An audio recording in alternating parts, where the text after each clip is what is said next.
Welcome to Whispers of Resilience, our MS Stories podcast, where Justine Martin, the Queen of Resilience, sits down with each incredible author featured in this highly anticipated anthology. In this captivating series, we delve into the depths of each author's chapter, exploring the hows and whys behind their desire to share their experiences with multiple sclerosis. Prepare to be inspired as these courageous souls recount their triumphs, their challenges, and the resilience that fuels their spirits. Welcome back, listeners, to Whispers of Resilience, our MS Stories. We're about halfway through now, I think, and I've got with me Beth. How are you, Beth? Terrific, Justine. I hope you are too. Yes, I'm not bad for a cold winter's morning. Where are you located, Beth? I'm in Canberra, and it's cold here as well. It's always cold in Canberra, even in summer, I think, isn't it? No, it gets really hot, but at least it's a dry heat, which is really good for we MSs. Yeah, humidity seems to be an issue, doesn't it, for a lot of people with MS? Not so much for me. I'm cold intolerant, so. Oh, well, you're in the wrong place. I am, because I'm in the southern state of Victoria, and we get the Antarctica winds. Oh, it's terrible. Anyway, let's talk about you. Why did you want to contribute into this book, Beth? I think it's, for me, personally, it's really important for people that are newly diagnosed with MS to have access to a diverse range of experiences because, as we all know, MS affects everybody so differently.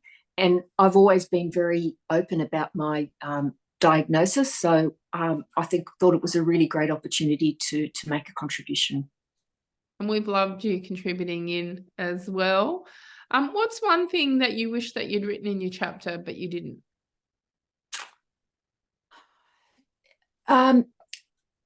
Probably, and I've had a lot of reflection on this, probably to live each day. And I know it sounds corny, but I mean, nobody knows what the future is going to hold, but certainly with such an unpredictable condition such as MS, grab hold of what you can today and in the near future. Yeah, that's right. And that's how I live my life as well. I live it as, live it that it's your last day. Yep, no regrets. No regrets. Tick things off your bucket list. Wear that perfume every day. Use that good cutlery every day. Don't have a special dinner set. And spend the kids' inheritance.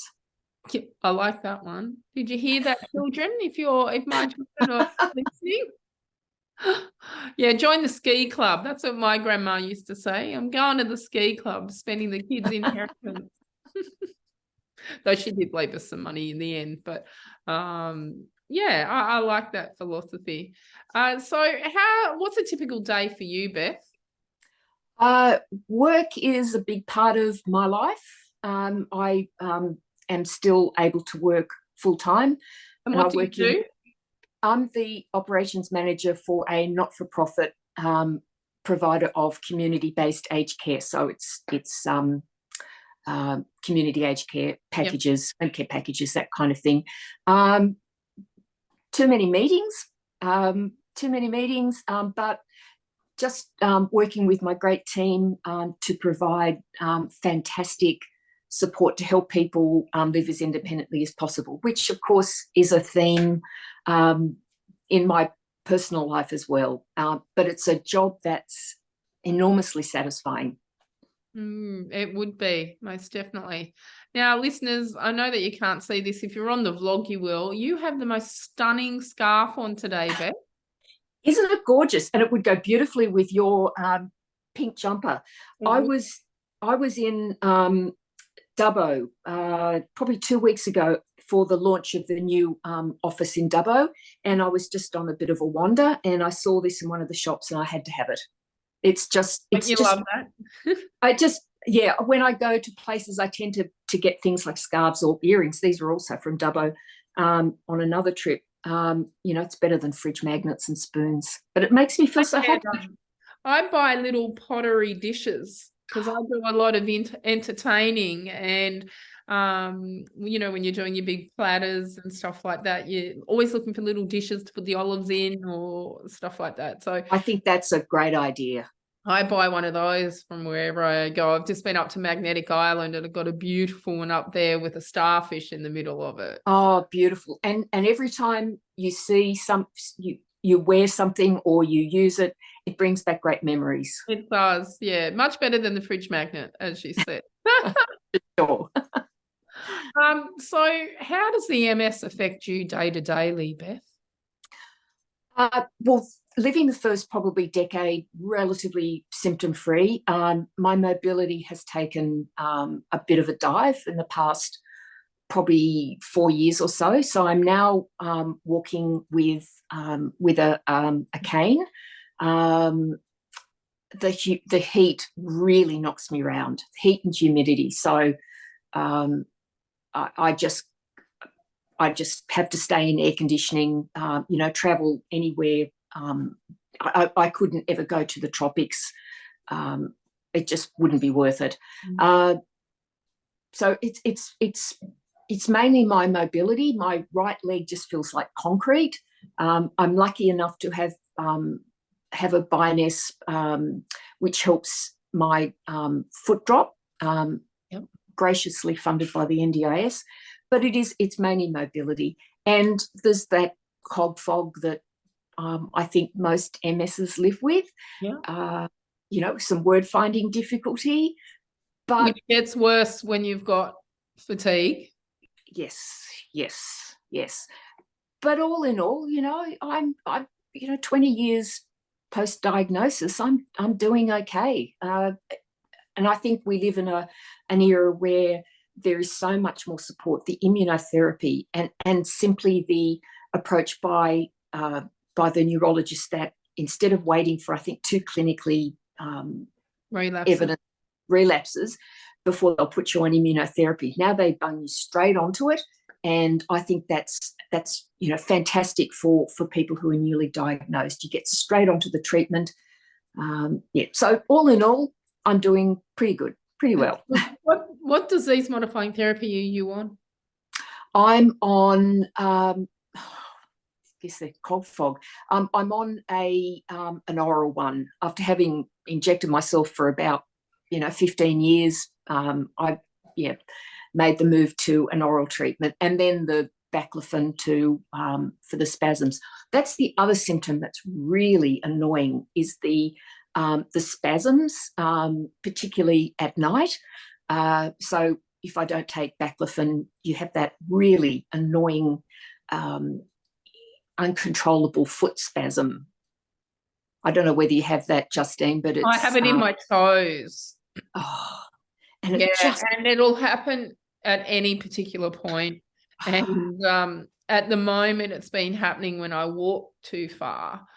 Well, I walk a distance. I shouldn't say it's too far because it's not really even that far. And my toes just go all hooky up, kind of like this. And you can't put pressure on your feet. And, I could be a kilometre down the road going for just a walk, and it happens. And I've got to stand there and just go, okay, relax,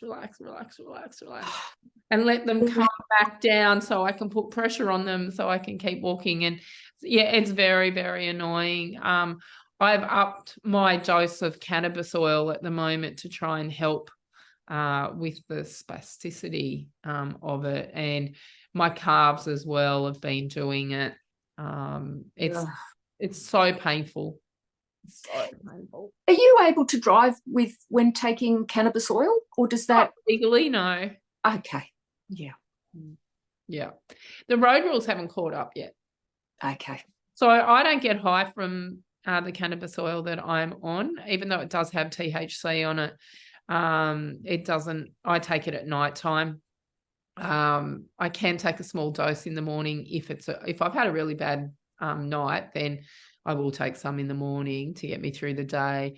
And if I do take a morning dose, I definitely don't drive throughout the day. But I carry an empty bottle in my glove box with the prescription on it. So mine's all through. That's a good idea. Yeah, I might have to look into that. And I will have to go to court to fight it if I'm ever pulled over. So with it, you can drive with tramadol in your system. You can drive with any of those in your system. There's no law against it, which are all like opiate based products. But if I have tramadol, I'm instantly out to sleep, or endone or any of those. Drive with that. Good, isn't it?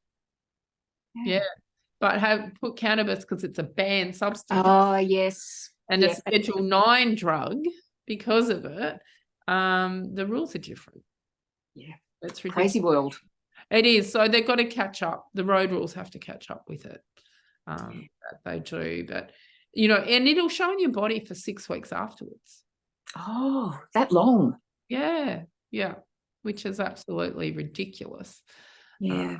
For it. So cannabis has been my saving grace. I actually sleep through the night now by having a good dose of cannabis. The first time in 10 years to sleep through the night. And I can't imagine, the positive impact that has on during the day. Huge, because you're not so fatigued the next day when you wake up. And so I am less fatigued when I take my cannabis oil then I can drive. Then if I am suffering with major fatigue, insomnia through the night, and then getting behind a steering wheel. Yes, it's much more dangerous. Yeah. That's right. So it has been a blessing for me. It took a little bit to persuade my doctor to get it, because I've been on it 5 years now. So the permit, applying for the permits was a lot harder than what it actually is now. And you have to prove that you've tried all the other medications that are out there for you. So I've been on Lyrica, hated that one. I've been on a lot of the epileptic drugs that help with nerve pain. I've been on about 3 of those. They didn't work, didn't like them. The side effects were horrendous. So then it came to the cannabis oil, and I tried the black market stuff first to see if it would actually work, because trying to get the permit was near impossible. And then when the black market stuff did work, I went back to my neuro and went, you got to get me this stuff. The problem with the black market stuff is that it's so inconsistent. Yes. And they're making them on the wrong plants. So they make them on marijuana, and it's not marijuana that it's made on. So it's a cannabis plant, more towards the hemp side of things. Because we have nerve problems, MS being around the central nervous system, that unless it has THC in it, it does very little for us. So we need a blend that has THC and CBD oil together. Okay. Which then I'm going to see my neuro in Sydney in a couple of weeks' time, so I might talk to him about. I would definitely talk to him about your options and what's available, and there's different strengths as well. I'm on a 10-10 one. I know there's a 25-25. You can also vape it if that was something that you wanted to do. That's not something I wanted to do. No. I find it more convenient with the oil. I'm off to Bali this week, so unfortunately I can't take it to Bali. No, you can't.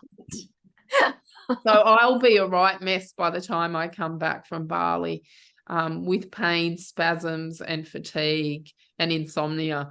So some would say, is it worth going over? And it is, because, I'm living like what you said, Beth, each day to its full. And I am fortunate I can go in the tropics. Yes. You'd probably go on a trip to Iceland. I can go to North Queensland and Bali as well. So what would you recommend to someone who was newly diagnosed? I would probably recommend to avoid hearing all the horror stories. I think, just looking back to when I was diagnosed, I just had these awful visions in my head.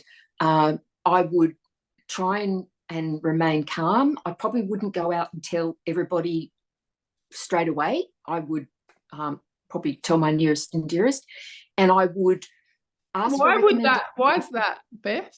I think because I think you just need to reflect on it yourself. I think you need to actually just internalize it a little bit, and I think. Yeah, I mean, everybody's different, but I would probably just share it with my nearest and dearest. When I was diagnosed, I sort of wrote a letter to my parents and whatever, and their reaction was, of course, horrible and lots of upset. And if I had to do it over again, I would not do that. I would wait, because that their reaction didn't help me. But I would ask around for a really good neurologist. There are some really good neurologists around there, but it took me 15 years to find a good one. And I'm prepared to travel to Sydney for that. He's hoping that some of these neurologists read our books. Oh gosh, wouldn't it be good? And maybe the newer ones are just much more open to ideas. But I would also research in a really wide, in a really varying way.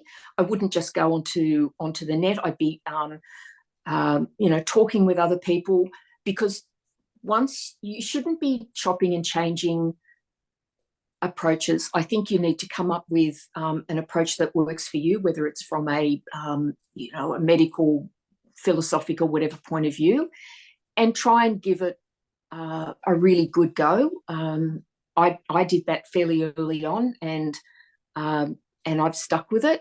Others have different approaches. What have you done? Well, fairly early on, I came across a guy in America that had done a lot of research, and it was about cutting out all red meat, all of those sort of inflammatory type foods. That then went into Professor George Jelinek's Overcoming MS, and he's got I think there's 5 parts to his approach, but one is that you become a fish-eating vegan, that you get rid of all dairy and only eat fish, take flaxseed oil every day for omega-3, omega-6, meditation, immunotherapy. It's very evidence-based. Not everybody agrees with it, and a lot of neurologists and some MS organisations, or most MS organisations, don't agree with his dietary point of view. However, it's worked so far for me, and that's the thing. You've got to do what works for you. Yes. Yeah. And at least I've got a roadmap. I try and I exercise as much as possible. I've walked 10,000 steps every day for probably the last 15 years. Sometimes it's a bit of a struggle. Do you go out with your walking stick? Oh, yeah. And I park my car away from work, so that I can then walk to work. Yep. On really hot weather, I'll go down to the local DFO and just walk around. You do it. We walk down to the cafe every weekend. You just do what you do. Yeah. And when you're diagnosed with MS, don't let that diagnosis define who you actually are, because you're more than your diagnosis. You're more than those 2 letters. Yes. From there. And don't think, oh, well, I have to stop doing this because I've got MS. You just keep moving as much as you possibly can. I agree. I totally agree. And because you just never know what the future holds, don't catastrophize about it. MS is not, no one would choose to have it, but To have it in Touch today's society is a lot better than, go back to the 80s when my mum Oh, was diagnosed with it. yes. Far more support out there, NDIS, online support groups, the MS Australia, Connect through MS Australia, all of that, far more than if you had it even 20 years ago, or even, when I was first diagnosed in 2011, there was no NDIS at that particular stage. And NDIS has its faults and everything like that, but it does help a lot of us. Now, the figures are that there's around about 25,000 of us in Australia that are diagnosed with MS, and that costs the Australian taxpayer $1 billion a year in medical, NDIS services, all of that. Wow. It's a lot of money, So to find a cure is definitely up there. And I was having a chat in one of the other podcasts the other day and said, wouldn't it be really nice that our book, so Whispers of Resilience, our MS stories, becomes a history book? And in saying that, it's because they find a cure. Yes. Yes. And then instead of this, helping newly diagnosed people, this then becomes a reference book of what it used to be like to live with MS. Yeah. Yeah. I look forward to that day very much. Yes. Yeah. Yes. And, for them to find a cure, but also then to find a cure finding a cure that no one else will ever get MS for a start. And then finding a cure for those of us that have MS and repairing the myelin sheath. And there's some, I think, some promising research going on. May not happen enough for those of us at this stage of the disease, but it's so much more positive now than diagnosis 20 years ago, or even a bit later on for you, where it was just nothing we can do, go away. I've had it for 20 years. I just diagnosed. As a lot of people, a lot of people. I had what took me to the doctors in 2010. I actually had back in 2001, 2002. So I'd had it for nearly 10 years, at least nearly 10 years before I was diagnosed. And my family, I can't remember reading your chapter, everything that was in your chapter, Beth, but there's 4 of us in my family that are genetically related, plus 2 in-laws that actually have it. Really? So, of us. And so, going back then, I should have probably been more aware that it was MS. But my brother and I were always told that we would never get MS, that it wasn't hereditary. What they forgot to tell us, and whether they didn't know at that particular time, that if there was a genetic predisposition, if all the environmental factors were in place, yes, that then perfect we could storm. potentially get MS. And some of those environmental factors are the further you live away from the equator. Well, I grew up in Victoria for the first 10 years of my life. The food that you eat. So we ate fried food, and I was morbidly obese until I was in my mid-30s. And so I lost 46, 47 kilos. So all that contributed, the fact that I'm female, that I'm Caucasian, are all environmental factors, whether you can control them or not. And I won a lotto, it was just the wrong lotto. And even when I was being diagnosed, I kept asking, do you think this is MS? My mum's got MS, my cousins have got MS. Do you think this is MS? No, it's your migraines. It's got nothing to do with MS. Oh, look, there's hopefully a new breed of medical professionals out there that just a little bit more curious, I think. And compassionate. Yeah. Oh, compassion. That would be a big one. I actually, because I live in Geelong near the University Hospital, I'm a consumer advisor for Barwon Health, and they get me in there for the new neurologists that are sitting their exams, and I'm one of the test patients, and how they would go about treating me, and with everything like you wait to read my chapter on everything that's gone wrong.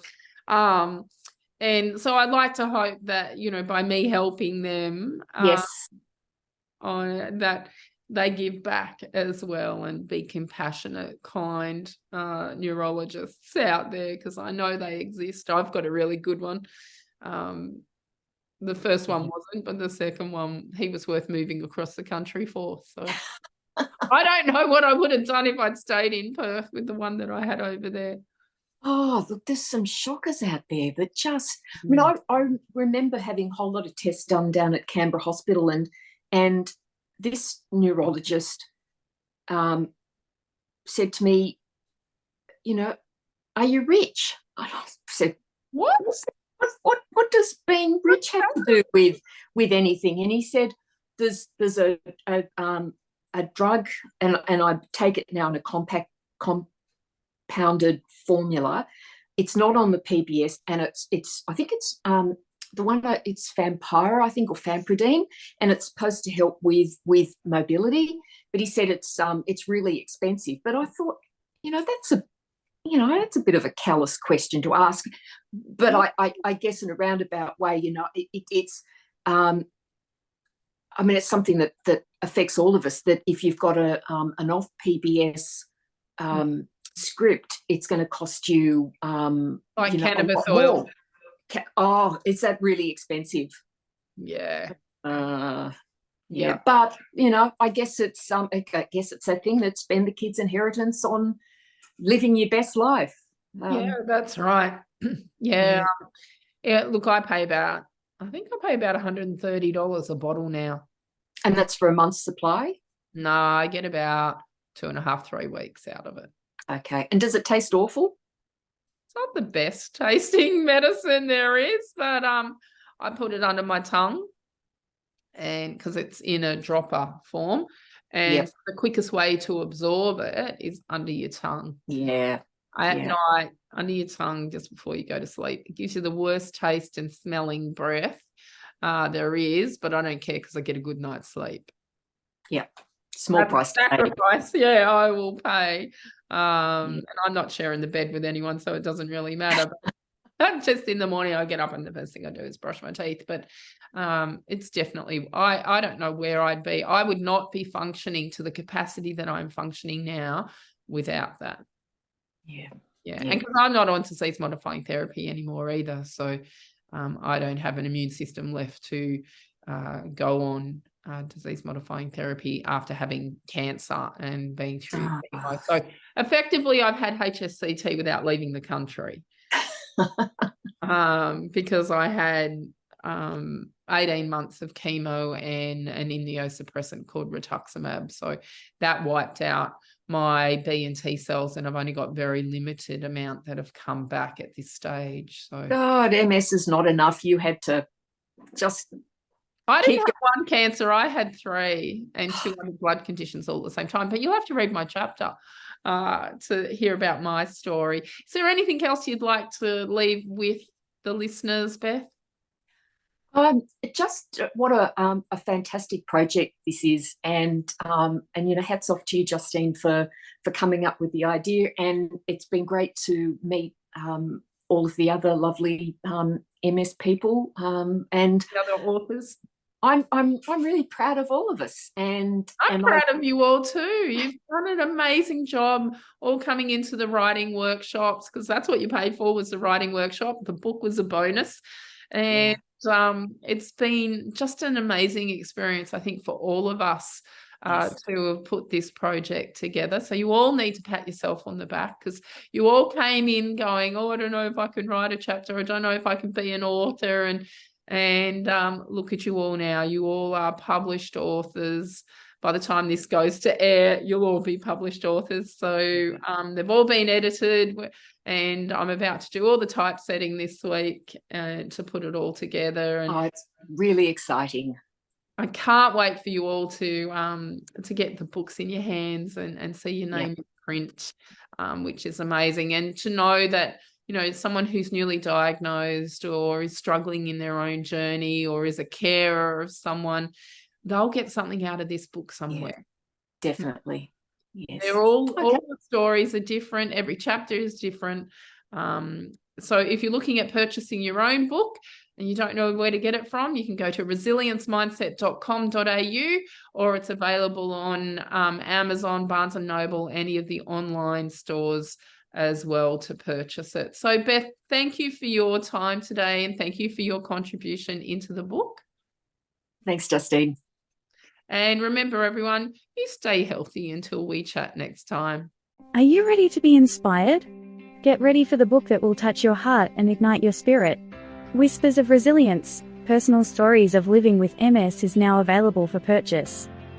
Have you ever wanted to peek into the lives of individuals who have triumphed over adversity? Look no further. This highly anticipated anthology brings together a group of exceptionally talented authors, all living with multiple sclerosis, who share their personal journeys with unyielding honesty and vulnerability. At www.resiliencemindset.com.au, you can now secure your copy of this remarkable book that captures the essence of resilience, hope, and the power of the human spirit. Dive into the stories that will captivate your imagination and open your heart to the triumphs and challenges faced by these courageous individuals. With each turn of the page, you'll witness the unbreakable spirit of these authors as they navigate the unpredictable terrain of MS. Their words will inspire you, uplift you, and remind you of the incredible strength that lies within. Visit www.resiliencemindset.com.au now and embark on a transformative journey through the pages of Whispers of Resilience. Get your copy today.